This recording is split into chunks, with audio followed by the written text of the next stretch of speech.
Alright, so I cleaned up my idle air control valve.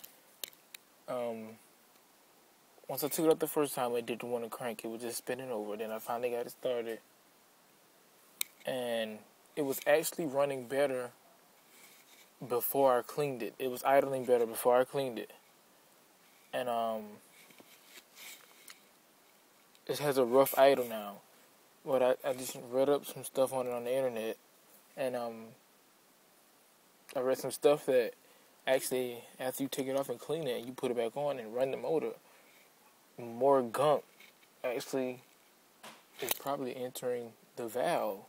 So that's why your idling is still rough. Now, I noticed more power once I cleaned it. I drove it. I feel more power. Everything's good on that note, but idling. So this is just a cold start. I'm just going to start it up for you. Let me get my keys. I'm going to just start it up so I can show y'all what it's doing.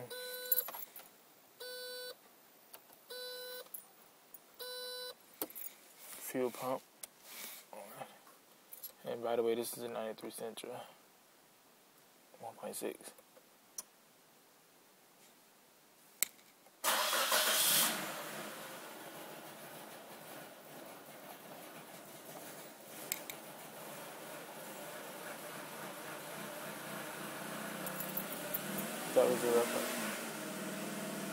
That was a rough idle.